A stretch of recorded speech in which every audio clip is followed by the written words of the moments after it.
the beginning and end themes become active.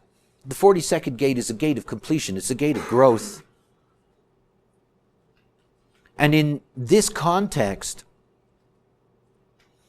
it's really about the closing of one cycle, all of the gates that we've seen coming up to this point, and this is where we begin the preparation that we will eventually get to in the next few hexagrams when we get to the point that we enter into the next quarter and the quarter of civilization.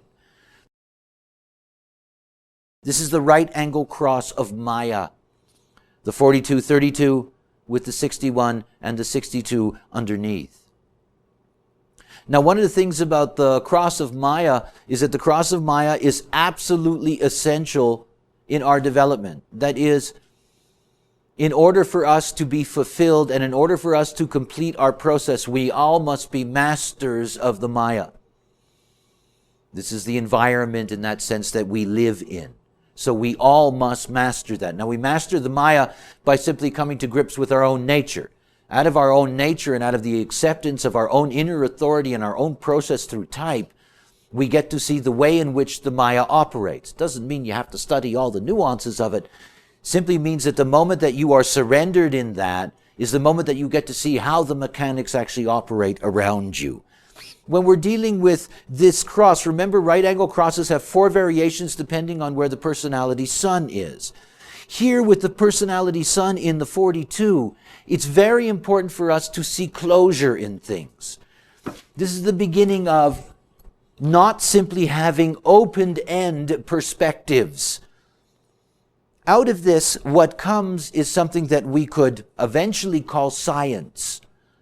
In other words, rooted here in the 42 is the need for the complete conclusion to things. In other words, how does that actually work? What is the beginning? What is the middle? And what is the end? How is that process?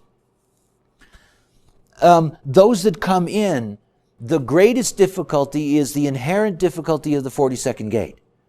Remember the nature of the 42nd gate. The 42nd gate is designed to complete things.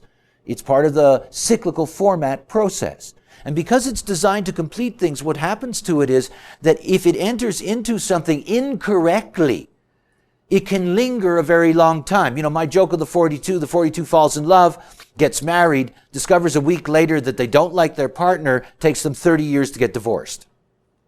That's the 42. So one of the things you can see about this right angle cross of Maya is that with the 42, with the sun in the 42, it's about getting the two things that one can really come to a close with. And if you the Maya just becomes confusion. In other words, you end up in situations where obviously you live out a life that's not for you, doing things that are not for you and being unfulfilled in that process, and very, very, very difficult to get out. Now, the moment that you can see that, for example, in children who are carrying the 42nd gate in their cross, wherever it is in their cross, so important that what they enter into in terms of where their studies may lead them or those kinds of things, that, they are really entering into that according to their type. Otherwise, they are never going to achieve fulfillment out of that, nor are they going to fulfill their work within the Maya. We need all of these forces, the great detail that's at the grounding root of this cross, the design earths in the 62. We need all this detail to be collected. We need to understand how all of these things work. Otherwise, we can never get rid of the power of the mental plane. Remember, you don't defeat the mind through lobotomy. It doesn't work that way. You defeat it by coming to grips with what it is exactly, by understanding yourself and the world around you. And that's no longer something that is, held back from you. You can know that now, just by living out your type, aside from all this stuff that I keep teaching. Just living out your type is all you need in order to find your place within the whole and be at peace with yourself. It's not even Sunday and I'm giving sermons. The juxtaposition, you lose the detail. You lose the inner truth. And what you get underneath is the 60 and the 56. Now remember something about the right angle cross of Maya, that the right angle cross of Maya has the Earth in the 32. Now the Earth is going to continue in the 32 throughout these variations. Remember what the 32 brings. The 32 brings fear of failure. So important to understand that the other side of making the right commitment is the fear of failure. You know, if you don't make the right commitment, failure is going to haunt you. These are people that are haunted by that.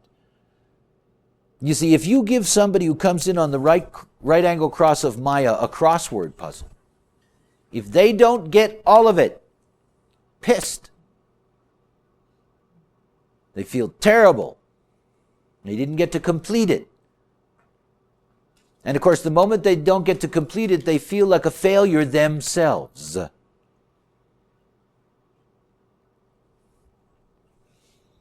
The whole business about failure is about evaluation or valuation. It's about the material world. So when we get to the juxtaposition, we get to this deep, fixed need to complete. Now remember the example I gave you before of the right angle marriage, right? You get this person that falls in love and a week later they discover blah, blah, blah and whatever, and then they have to stay in the marriage. The juxtaposition cross of completion, even if it gets into a relationship that's bad and knows that it's bad, doesn't pay any attention to it because it still wants to complete it. It's obsessed with completion at any price. And you can see these people because they can suffer terribly in relationships that are horrible. You know, abusive, violent, whatever the case may be. And there they are holding on for dear life because their only theme in life is to complete. Now, the reason that can be so fixed in that way is that instead of the 61 for the person, designed son, you have the 60. And the 60 is the gate of limitation. In other words, limitation is inherent in this particular juxtaposition cross. So, you know, what they have is that they end up in situations where they need the stimulation. You know, the 56, they need to keep at it, and they simply become totally involved in completing whatever that process is. You know, it's like somebody completing the marathon who's run it incredibly slow, you know? And everybody's gone home and the people have left and it's the next morning and nobody cares and they're still trudging along because they have to complete it. Even though it doesn't matter, even though it's, it doesn't make a difference to them. Now look, imagine how much trash these people get in their lives from others, knocking them for their, what appears to be, insane need to complete things. And how much that disturbs them and what that leads to in terms of the way they see themselves and the way they're dealt with others. See, by recognizing the kind of cross that a human being comes in on, by just simply recognizing that we don't have any choice in that. It's not their fault. What are they going to do? They have to complete it. And if you try to stop them, you're killing them. You're destroying them and what they're here for. It's always nice to know that because, then when you're dealing with a human being and you know where they're coming from, you can just, if you don't like it, okay. But you can just let them be. And it's not just about letting them be because that's your grace. That's the grace of the whole. Let them do their job. Let them go around completing things that nobody else in their right mind would complete. Somebody's got to do that. Let them do it. I hope they have some of those working on the census. Let them complete it. These people who are obsessed with research, they'll spend their whole life trying to get to that. The left angle cross. Left angle cross changes. Left angle cross, limitation. You can see the strength of the presence of the 60th gate in all of this. Everything about the Maya. Maya comes from the Sanskrit ma. It's about measurement. That's what the Maya is. That's what our mind is. Our mind is a measuring machine. It's a dualistic measuring machine that says there's this and there's that. It's the nature of the Maya. And the reality is that Maya is established by limitation. That's how we confine and hold our universe together. We build a limitation, we build a wall around it, we build a hole around it, and within that limitation, we create our world. That's the densest plane one can imagine. These people that come in on this left-angle cross of limitation, they're here to bring us into that plane. They're here to bring us to the limitation. You can't go across the street now. They will take you there. They will let you know because that's their job. You see, there are two ways in which the Maya is constructed. One is that things have to be given a name. That's the first thing. And the moment that they're given a name, then they have a place in the Maya. And then the next thing is that everything has to be given its limits. Remember, we're dealing with time ever since the 17th gate. We're dealing with trying to figure out how time works. What is life? Can we survive longer? All of this stuff. And in the Maya, we get into the dense limitation. The limitation that's on all of our lives. Remember, the theme of failure is here. Sitting throughout. Will we be able to succeed?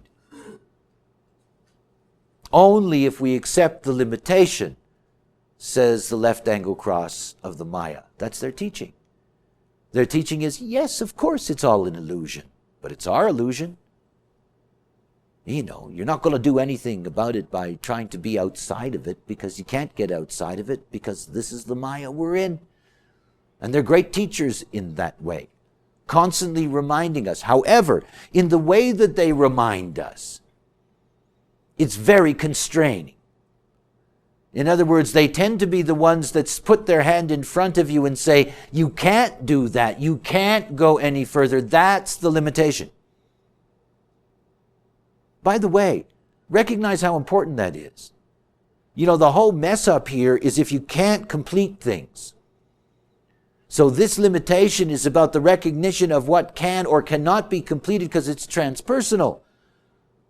It says, I can complete this with you or not.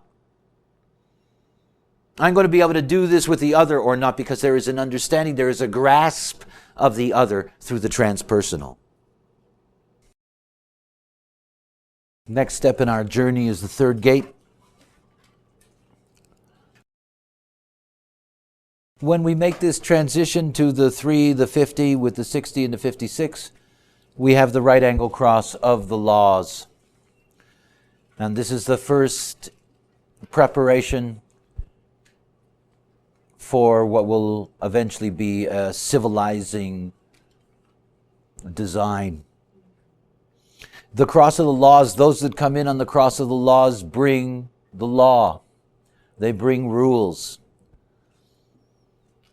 They bring commandments. They bring tenets. They bring all of these things.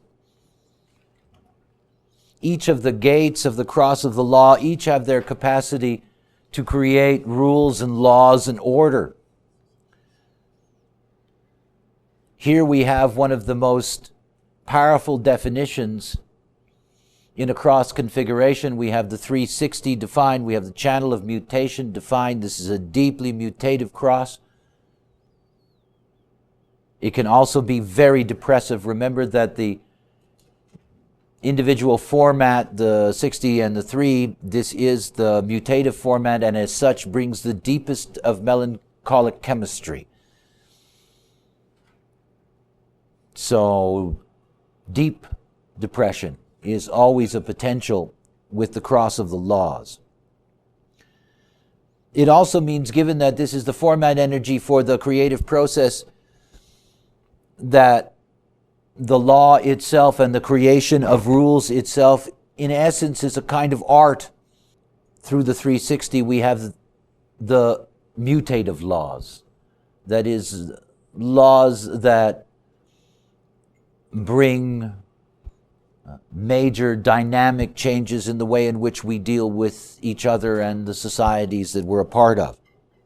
We're also looking at the 60th gate remaining, and of course that means that the limitation is inherent in law, it is inherent in the rules. If you have a child that comes in on the cross of the laws and you don't give them any rules, they're going to be very disturbed. They expect them. It's necessary. They know that deep, deep, deep, deep, deep down inside. There's no way in which all of us can operate in our vast collective tribal relationships without rules and order. And so these 4 variations of the cross, they're the ones that are always through each quarter going to establish the necessity for law. And one of the things to understand about this quarter of initiation is that here the right angle cross of the laws is in the 3rd gate. It is all about the fulfillment of mutation. That's why the 3rd gate is difficulty at the beginning, because it is a fulfillment of mutation. Something new has to come out. And so here you have the establishment of the first laws.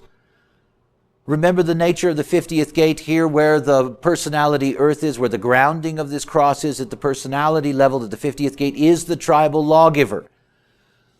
That the 50th gate is the gate of values that establishes the laws that are essential for the tribe itself in order to preserve the tribe and in order to protect the young. So in this cross we have the very beginnings of the rules and laws that we're to live by. The juxtaposition here can be, as all juxtapositions are, because they are fixed and because they stand alone, can often be difficult because they have such a focus. Here the focus is that the 60 and the 56 go away, so the capacity to be fully involved in the law is gone. The limitation's gone. The stimulation, and by the way, the 56 gate, the reason that this is so deeply embedded in the process of the law is because of its harmonic. That is, it is out of the 11th gate that all idealism originates. So the rules of idealism, that is, whether that is Marxism as an example, which is an 11th gate phenomena, Marx had the 11th gate, or Einstein with the 11th gate, that what you're looking at is out of that comes laws. So we get a law about the nature of light and its movement from Einstein. And it becomes a law that we establish out of the expression through the 56. So in other words, that the 56 operates in bringing law in that way. When we move to the mutative juxtaposition, we lose those 2 aspects, the 56 and the 60, and they're replaced with the 41 and the 31. Now remember the nature of the 41st gate, very important. 41st gate is equivalent in the genetics to the initiating codon, the only initiating codon. It means the 41st gate starts all experience. So what you're looking at here in the juxtaposition cross of mutation is that you're looking at mutations that can be very, very detrimental to society. Now, the moment that I say something like that, I'm going to have to balance it on the other side and say they're also very nice people, blah, blah, blah, so that we don't get, caught up in hurting them. If you look at the personality earth, you'll see the personality earth in the 50th gate, the 4th line, which is the line of corruption. Again, one of these words we got a lot of morality with. Remember that we need corrupt judges. That's what the 54 is. We need corrupt judges because there are laws that are unfair. And we need those laws to be changed. Now, one of the things about somebody who comes in with this juxtaposition is that they're into mutation for mutation's self. In other words, mutation is a way in which they can establish their leadership. Mutation is a way in which, through a new experience, they can try to impose some kind of rule. Again, don't get in their way. I mean, you may want to go along with them, but you're not going to be able to stop them. What happens out of that is that this is so typical of the way in which humanity operates, and it's classic of the rooting through the 41st gate, is that when you get into the left angle cross, you get to a funny cross, you get to the left angle cross of wishes. Of wishes. Eh? This is a funny one. And this left angle cross of wishes is something very interesting, because what it's about is, well, it's what it's like to grow up in Uganda and know that the United Nations has a code to protect individual human rights. There's this kind of wish that you could participate in that law too. That would really be nice. And it's one of the things to recognize about this left angle cross of wishes is that it's trying to look into the future. Remember, you've got to design Earth in the 31. The 31 is the expression of the Sphinx gate, the seventh Sphinx gate, which is the gate of direction looking into the future. And the 31st gate is a gate of influence in that channel of leadership, the design of an alpha.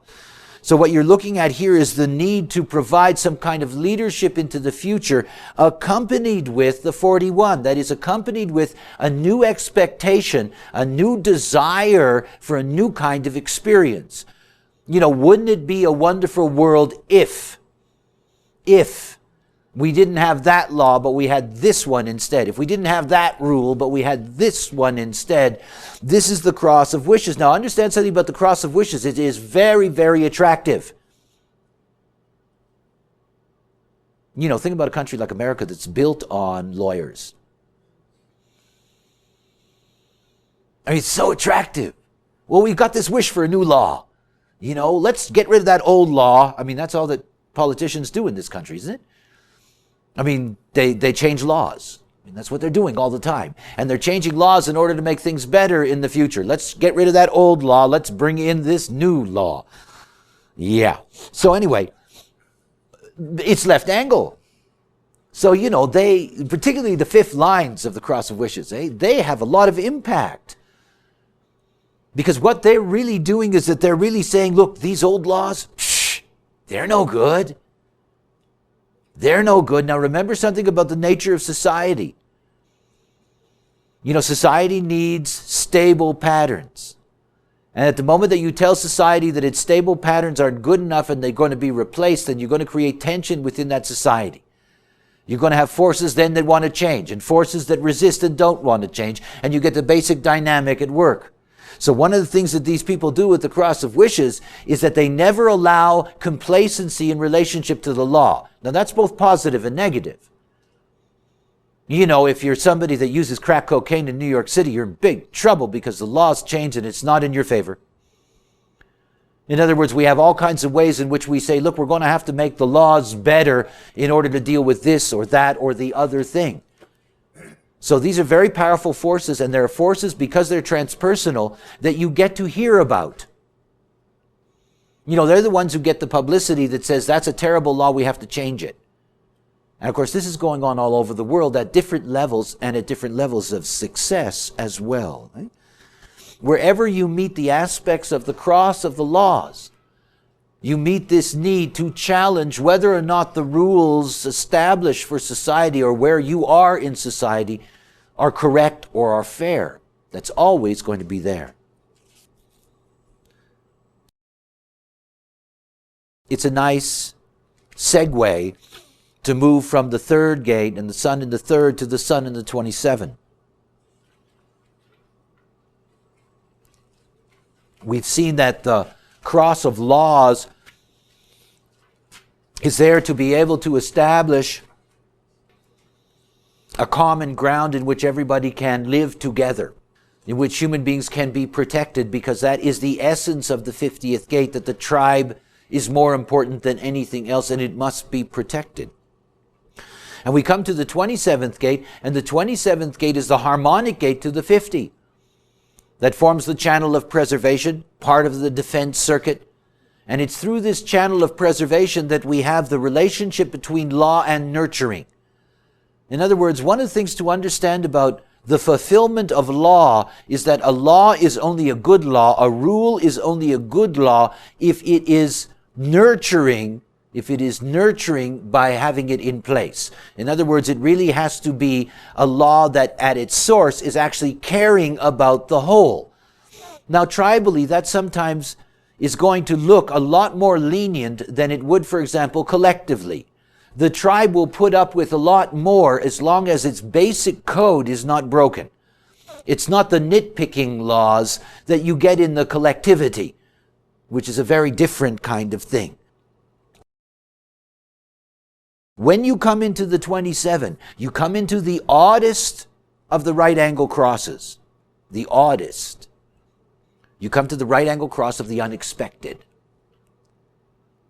You know, there is something, I know a lot of these people, and that's exactly what they are.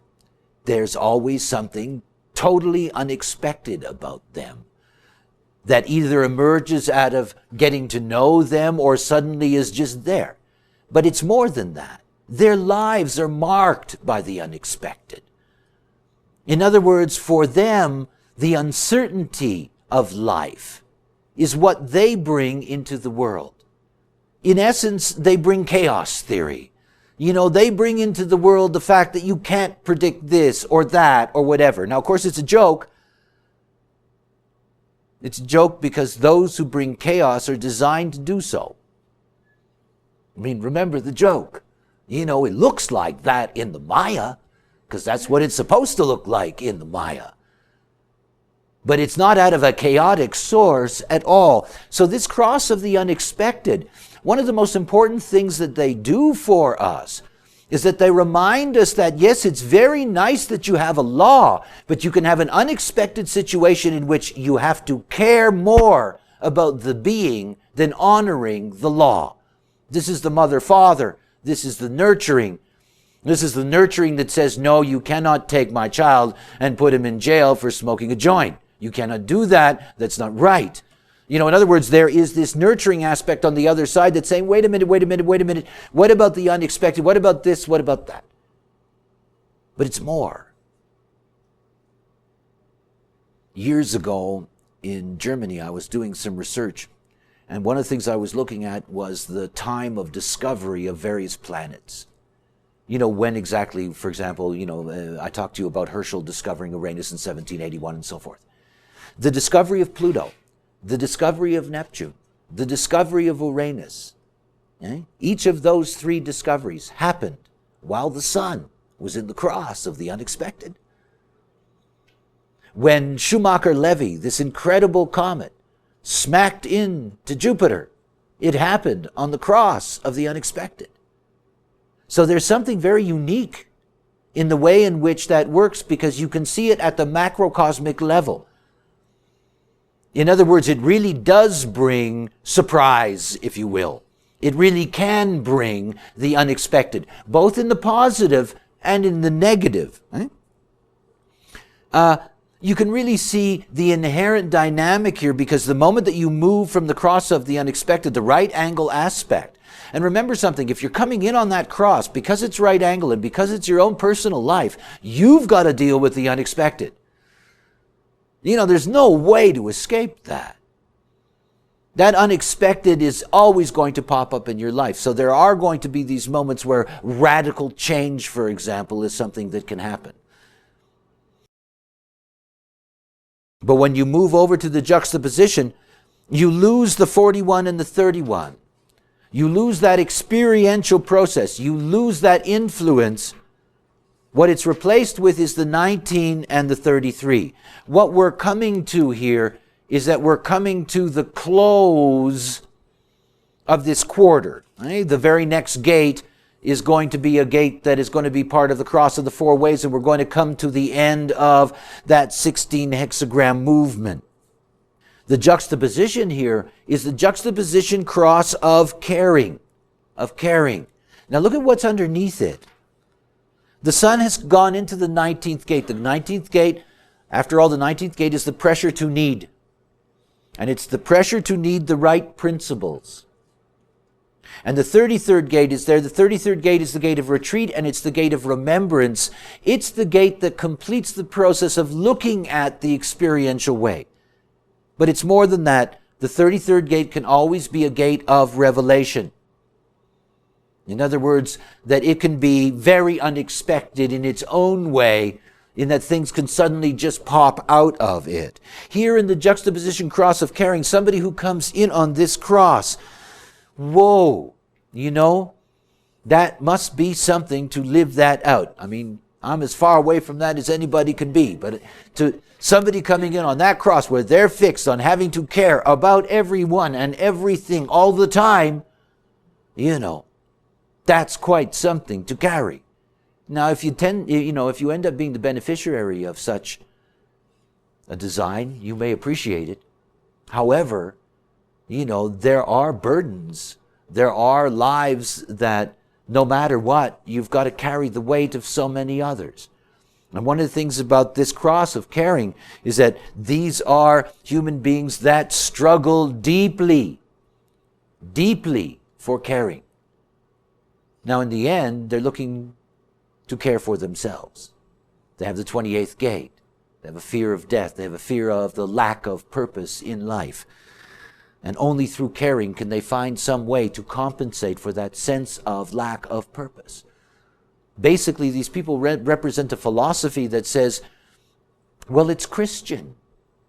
It's love thy neighbor. It's, be kind to old ladies crossing the street. I don't know. It's that kind of very, very fixed way of looking at things. Where you get the change is where it becomes left angle. Because you see, the gift in the left angle is always, because it's interconnected with past geometries. It has a sense of movement. And here that sense of movement is articulated best in this left angle cross of alignment. Now, one of the most interesting things about these people is that they always have a way of dealing with the unexpected.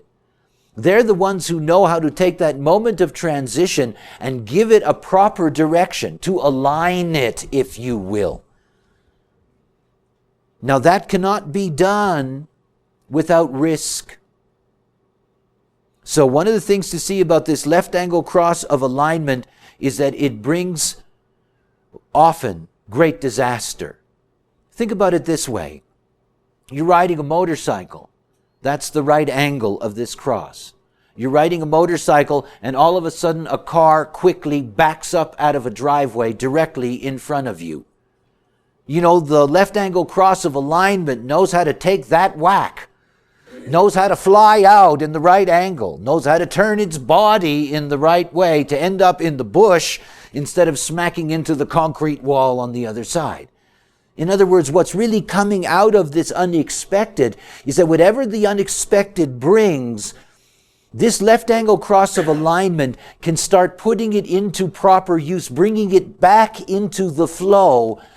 In other words, it's a blip on the radar map and away it goes. It's like Jupiter taking in Schumacher-Levy. Please understand that when it was hit by 27 fragments of comet, any one of those fragments would have ended all life on Earth. Any one of them would have ended all life on Earth. Took 27 of them, swallowed them all like nothing, and the only thing that was left over was the smell of dead fish. It's one of my favorite jokes. When they did the chemical analysis of what happened when the comets hit the atmosphere, the chemical analysis gave them a chemical substance that they described as something that smelt like dead fish. And I thought that was hilarious because Schumacher-Levy announcing the coming end of the Piscean age, eh? There's Jupiter, there's the dead fish. Okay, story over. But didn't do anything to Jupiter. This is the whole thing. And of course, that was, at that moment, all of that configuration was at work. And by the time the last of the comets had struck, it had already moved through the juxtaposition into the left angle. And there it is, just taking it along. So, two things to grasp about this personally. Those people that carry this, because they are the ones that will react instantaneously to the unexpected and try to take advantage of it, they're the ones, because they're left angle, that make so many people unhappy that they leave behind in that sense. So here, for example, with the design Earth in the 28.5, you have the line of treachery. So I've often described how treachery works, and let's take it on a mundane level. You have a teacher of something, whatever it is, music, dance, whatever. You're very happy with that teacher. Everything's terrific. Unexpectedly, a new teacher comes into town. Now, the person that has this cross will immediately align themselves to the new teacher. Immediately. They will take that unexpected and they will immediately align themselves and leave behind the teacher that they were with that was so happy with them. That teacher thinks they're terrible SOBs, says they're treacherous as hell because they left them behind. Now the fact is that by moving in that alignment, they may be doing exactly what is correct for them. In other words, that alignment will take them to a better teacher, as an example. But in most cases, it's just simply that they will react to the unexpected and try to take advantage of it. That's like somebody on a trip and he sees a detour sign. They'll just try to take advantage of it. Well, let's see where this goes. They may end up Timbuktu, but that's simply there as a trait. The other thing is that when you get to the 6th line, you get to trouble. Because when you get to the 6th line, you get the blaze of glory. In other words, these are people that will take advantage of the unexpected, try to align themselves to the unexpected, and then suffer perhaps the most drastic consequences. Blaze of glory is a line of depression, of suicide, of all kinds of things. So very important to see that here, that in this cross, these are very interesting forces, these beings. In other words, they're able to leap onto those moments of the unexpected, to try to take advantage of those moments, to align to those moments. But in terms of how how it's dealt with in terms of their lives with other people, they leave a lot of people behind, one way or another, by trying to grasp onto that next movement. What that brings us to is it brings us to the cross of the 4 ways. It's one of those crosses that just tickles me. The names of them. The 24, return, 44, coming to meet, 19, approach, 33, retreat. These are the 4 ways. Each quarter has a way. This quarter of initiation, its way is the return. In my talking to you from the beginning about the mental dimension of this quarter, understand that that's established here by its way. That is, that the 24th gate is in the ajna center. It is the individual gate of rationalizing. It is a very, very loud, noisy, acoustic mental gate.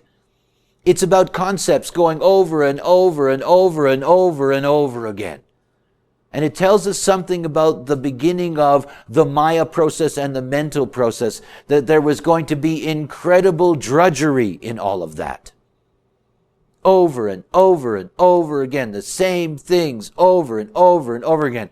I was just in New York, and a young friend of mine who's in university came up to me with a tape recorder and asked me some questions that he was using in a thesis. And it's the same old bloody questions. What's God? Where's God? Who's God? I don't care. It's the same old stuff.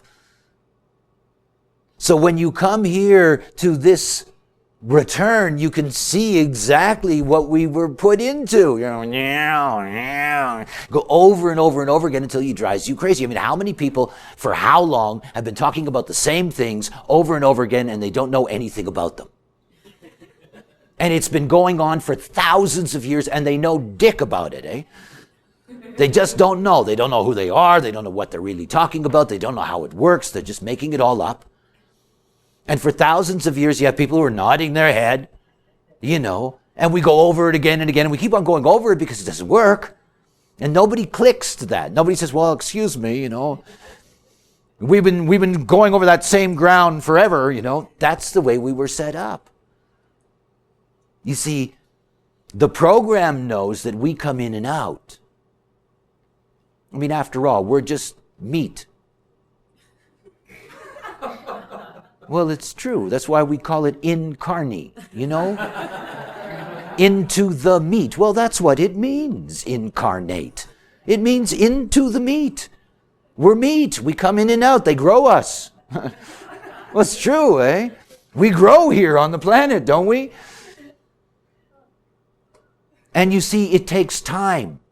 Remember something. Just by looking at Neptune and Pluto, you have to understand that no single life completes a cycle. No single life completes a cycle. It doesn't. That's why we end up dying and going, Jesus, what was that all about? Because no single life completes a cycle. We're just coming in and out. It's the program. It's the totality. So this whole business of going over and over and over is that you have to go over and over and over and over. You got to go through generation after generation after generation after generation, and then finally, hopefully, mutation comes along and there's this, geez, that was simple. Why did I spend 1,000 years trying to figure that out? It's true. It's like human design. Geez, that's simple. Why did we spend so much time trying to figure it out? Because we were designed to go through all that nonsense. You see, consciousness and form are evolving together. It's quite a process. So this quarter of initiation, this mental plane for us, this is the big headache. Over and over and over and over again. And you see, that's what I mean by coming to grips with the mental plane. If you can't come to grips with the mental plane, this original conditioning that's in all of us, this is the genetic code of the whole, we all carry it. It traps us then in a Maya in which we can never, ever, ever have satisfaction. If you don't get the mind game, if you cannot come to grips with mind, and there's only one way, it's not about learning. It's about stopping giving your mind inner authority. It's the biggest step you can take in your life. And you see, the moment that you have design as a tool, you can see where authority is within yourself. You can have that reliable authority that you need. But the moment that you truly take that reliable authority, regardless of what your mind's trip is, it's lost its power. It's lost its power to guide us. It is not here to guide us. It is here to observe. It is here to be a medium for sharing what we observe together. But it's not here to guide us. And until you get that straight, and until you can live out what is your true authority, this 24th gate is going to hammer you to death. Because that's what it does. Ask anybody who has one in their design. It doesn't let go of you. It will not let go. It'll keep on asking you the same question about your life over and over and over and over. And if your mind can't answer it, there is no peace. So if you give mind mental authority, you're going to suffer that. And that's the whole curse of the 24. The curse of the 24 is mind does have inner authority. It's where it all comes from. You see, it had to be there. It's not like it's bad. It's just time to get past it. There's another awareness coming. It's time to get past it. We were forced to be deeply involved in the mental plane. Deeply. Going over these concepts endlessly. But remember, we're coming to the end. And in coming to the end, as we've seen in the advent of our technology and the vastness of our knowledge, we're beginning to grasp the Maya in a detail that was impossible to imagine. We're getting there. And at the moment that we can really get to that point where human beings on this planet know where their authority is within them, that mind is no longer guiding the game, then you have this vast transition that can take place. So here in the 24, the right angle cross of the ways, when we're dealing with the sun in the 24th gate for this quarter, here we can see that this is the way of mind. And this is the way of trying to resolve the mental plane. Trying to grasp it, trying to know it. The deep influence there, or the punctuation there on the knowing. The juxtaposition. The 19 and the 33 are gone, and they're replaced by gates of the Sphinx, because now we're entering into a bridge between the end of one quarter and the beginning of the next quarter. And so this is a very important movement that's taking place. The 13 and the 7, as we saw at the very beginning, reversed. Now we have the 13 as the design sun rather than the personality sun, and we have the 7 as the design earth. What you're looking at here, the juxtaposition cross of rationalization, these are very, very powerful intellectual forces. They're some of the brightest people that you're going to meet on the planet, but they're incredibly fixed, obviously. being a juxtaposition cross. Their gift is trying always to be able to translate their own knowing into both collective aspects, both the 7 and the 13. In other words, to try to rationalize or try to know the future and the past. In other words, to try to grasp continuity. Now understand, here we are in a changing place. And we're going to see that all of the left angle crosses that are going to appear just before a change of quarter, they're all going to do the same thing.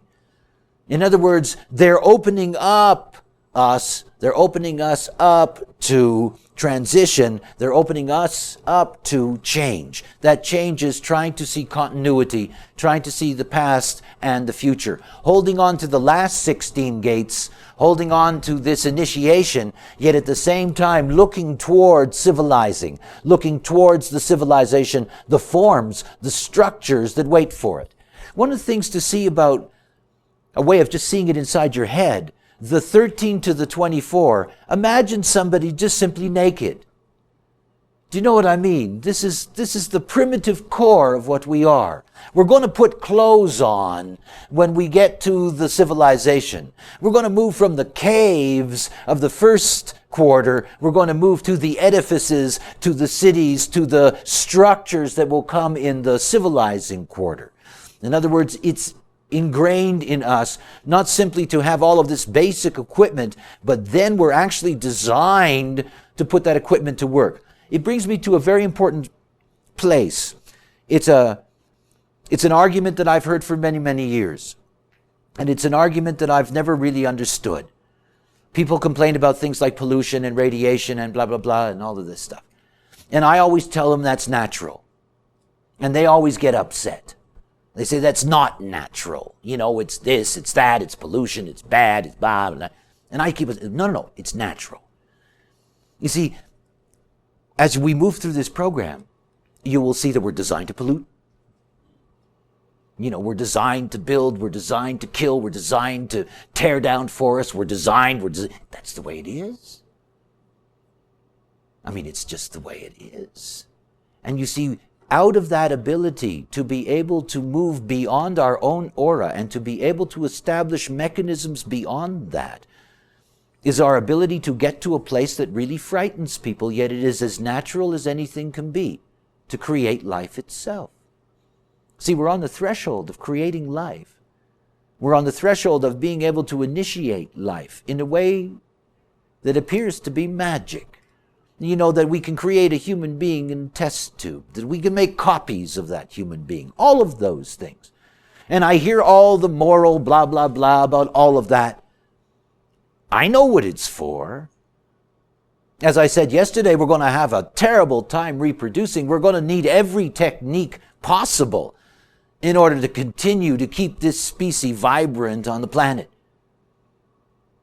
But out of this place here in the 24th gate, comes something very, very important for us. You see, we are here to manipulate the environment. That's our ultimate role. Not only to be able to manipulate the environment, but to be able to manipulate our body. Our body is the whole. I mean, after all, this is a living thing. I don't know what the hell it is. I don't care, but it's alive. And we're all inside of it, and we're all a part of it, and we are its capacity in the language that we understand in design. We are, all our crystals represent its design crystal. We are form consciousness itself.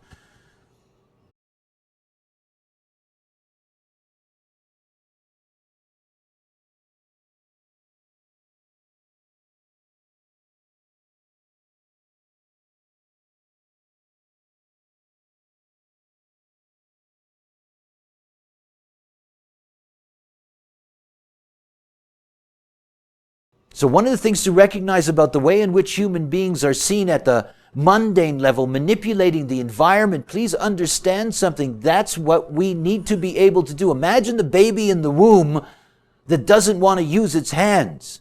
Oh, you got very sad parents when that baby comes out. This is a body. On the microcosmic level, we are here to manipulate everything. Change the color of this and that, and enlarge this, and take away that, and do this, and genetically manipulate that, and all of that stuff. And none of it's unnatural. It's us. It's in the program. It's always been there. It's what we have to do in order to be able to take control of form. You see, there's a point at which all of us potentially can take control of the form together. That's what these new children will be like. They will be able to emotionally communicate with each other in a way that we cannot possibly understand. That means that there's a way in which they can form awareness in groupings that are larger than what we can work with and more efficient. Our manipulation of the world and the environment, that our ultimate goal is to manipulate the whole bloody universe. I mean, it's my body. It's your body. It's our body.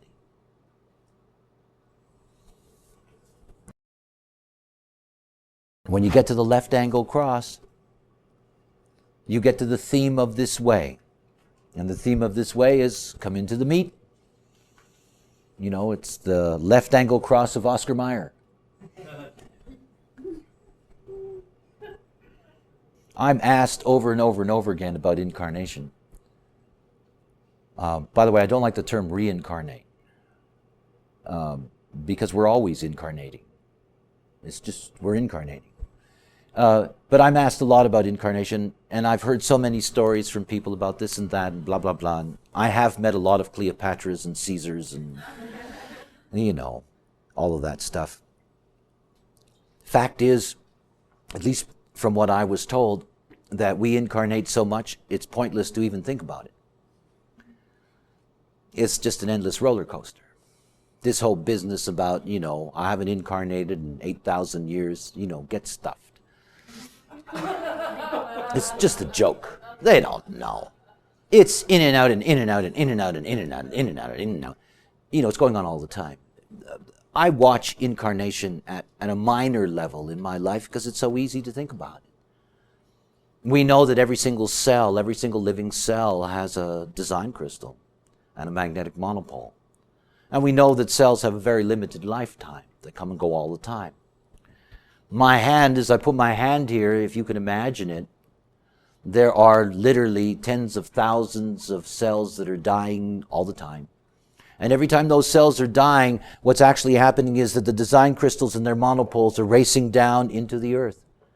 And if you could watch all of us moving around, you'd see this incredible movement going down. But at the same time, there's new ones coming up. And that cell that dies instantaneously, there's another one that's going to be there, that's going to take its place, going to stand in the same place, going to do the same job, just going to take over. You know, we're just coming in and out. We're coming in and out all the time, like shit through a goose. We're just moving in and out. This is the way it goes. We keep on getting new cars. We keep on moving through. It's just the way it is. You get a new model. You keep on going. This is what it's all about. This is the quarter of incarnating. This is what it's all about. It's about coming in and coming in and coming in and coming in. And by the way, the vast, vast, vast majority of crystals never incarnate in a living form. The vast majority. I'm talking in the high 90%.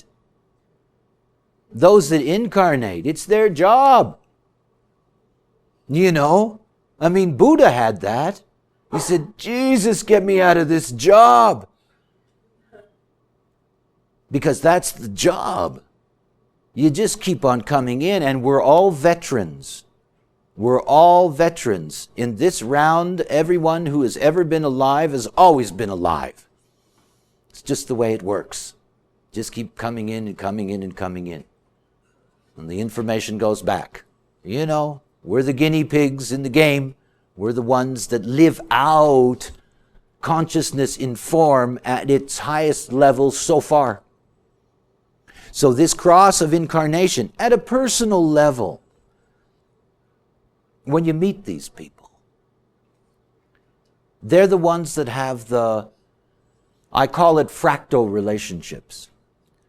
Remember that in the beginning we had two crystals and the crystals met and shattered. So if you take a crystal and you shattered it, if you could put it all back into reverse film, and you could bring the shattering back in altogether, and if you could map out all of the aspects, all of those crystals, what you'll get to see is that there's certain fractal lines. In other words, the position of what may have been where my personality crystal, it may be on an angle with somebody else's, as an example. When you meet them in life, and you will, you're meeting people that are on these geometrical lines with you. Left angle cross of incarnation, they know that. I mean, these are people that have always suggested that we incarnate. These are people that are always aware of it at some level or another. But mostly they're aware of it at the very mundane level, not in that language. More so today because it's common in the New Age. But it's more this sense of, you could call this the left angle cross of déjà vu. It's this sense that these people have that they've met someone before or they've been there before. There's a very, very strong aspect within them. And so they do have this sense that there was another time or another place or whatever it comes into their life. However, if they don't have the privilege of Western society and New Age dilettantism, they're not going to see things in that way. In other words, they're just simply going to have a funny feeling. And they walk around their whole lives with funny feelings, but they don't really get what that's all about. One thing that's very important is that these beings tend to be very, very valuable agents for others. If you're on their fractal, they're going to make a difference in your life if you meet them. That is, that they have a way of recognizing what the way can be. And they have a way of recognizing the continuity in the way.